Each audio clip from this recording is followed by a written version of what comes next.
Hey everybody, happy Thursday. I've gotten a lot of questions about your New York Times essay, and so instead of responding to each one individually, I'm just going to make a quick video and cover all of the questions that I've had in case you are having questions too. So your New York Times essay has to be 3 pages, Times New Roman, font, double-spaced, all the formalities. But it is a personal narrative as long as you answer the prompt. So the prompt is, how has 2020 challenged or changed you? So what I'm looking for is that you are telling me a story, and you are telling me a story with your voice. It does not have to be academic writing. I want to see your style. Maybe you're more of a formal person and you want to write very formally. That is great. That's why I gave you that example of the tiny clay person, because she wrote pretty formal. Maybe you're super funny and you want to tell your story with some humor and some jokes and some weirdness. That's why I gave you the alligator story. Okay, and then maybe your story is very serious. Maybe it's not lighthearted. Maybe something big happened to you and you were impacted, and so it's going to be kind of more get to the point, like sympathetic or anger or whatever feeling. Like you're just gonna give that to your reader, like the right place, wrong face example. Okay, so I can't tell you how to write your essay because you've been online and I don't really know you that well. But I want to see your voice and how your story reflects that. So I'm going to go over a couple things on the essay again, and then hopefully that will kind of clear some things up. Okay, so we have our example or our instructions that I gave you, and remember that this is your prompt. So how has 2020 challenged or changed you?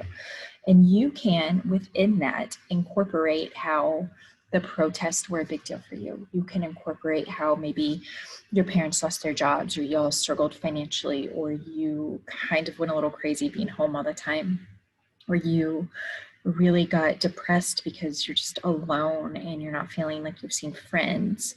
Or maybe it's the opposite, and 2020 has been great because you got this extended summer and you were outside all the time and your parents let you see your friends and you still got to go on vacations.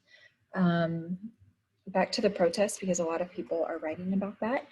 I hope that it challenged or changed you, because it was is still a monumental event in America. But you have to tell me why or how. So not just that these things were happening and they were awful, but how has it impacted you? So how have your feelings of anger risen? How have you become more confident and able to speak out about these issues? How have you researched some of the topics? How have you changed your perspective or not changed your perspective? So you just have to get to that point of how it's challenged or changed you. So there is no formal outline for this essay, and I think a lot of you are struggling with that. Every essay needs some kind of introduction. You need some kind of hook. You need something to grab your reader, but you can start with your personal story. You can start with 2020 has challenged or changed me in this way, or something that you don't know about me from 2020 is blank, and give me a little introduction. You can go into your personal story. And then we still have the artist statement that I will get to in a second, but one more thing on this part.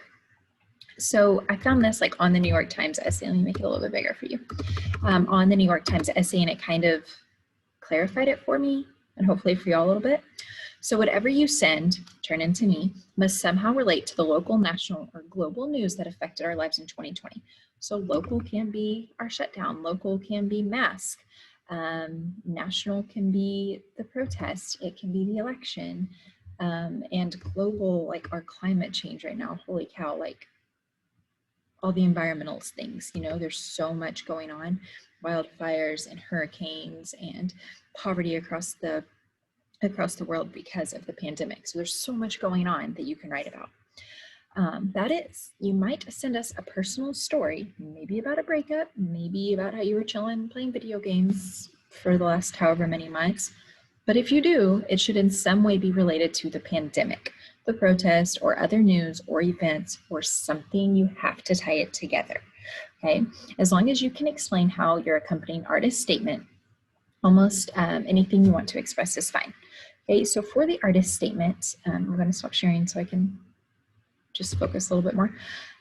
For the artist statement, if you turn in, try not to just use the protest as an example. Okay, so I have this really powerful picture of my daughter. She was 3 at the time, and we had a mask on her, and you can just see in her eyes that she's just sad and that she's scared. I've seen pictures of like babies like reacting to somebody in a mask, like in a grocery store. Normally, I'm like, "Hey, little baby," but now I'm like this scary person with the mask on, and I'm scaring the crap out of these kids. Kroger, sorry, kids. So maybe that is an image that you take away because you're writing about how wearing these masks have really changed you. And maybe that's not the case if you're at home and you haven't been wearing them 24/7 like we've been at school, and very annoying. But if that's your image, if that's your striking thing, you can't just say, I picked a picture of a kid in a mask because masks are what my paper's about, and masks are really difficult to wear, and I don't like wearing masks. Okay, that would be a bad grade. That is very elementary. Okay, so if you pick a photograph and in that photograph you can feel the mood and the tone of the photograph or what the artist, photographer was trying to get to you, that people are like actually depressed or sad or scared by the world that we're living in, and these masks are affecting our ability to interact with people. Or the flip side, people are freaking out about these masks and it's not that difficult and it's not about you, it's about other people. There's so many ways that you can go, and it's totally fine if you get political and share your views. Nobody's going to judge you. Everybody is split on everything right now, okay? I think that was all the questions I had. I hope that clarifies. So your tone of your paper is totally your call. You want to make it formal? Cool. You want to make it funny? Cool. You want to make it serious? You want to make it very passionate? It really depends on what you're writing about. Somebody writing about how they spent their summer playing video games is probably not going to be as intense as somebody writing about how Black Lives Matter has impacted them the last few months. So it's really based on your topic. If you're doing something political about the election coming up, your anger at being an American right now, or your non-anger, if you are prideful to be an American right now, whatever it is, okay? I hope this helps. If it doesn't, if you're still like, dude, I don't know what you're talking about, please either send me an email, send me a message in Canvas, or join on a Teams. You can just call me in during your class time, and I think all of that is posted somewhere, maybe in a previous message I sent you, okay?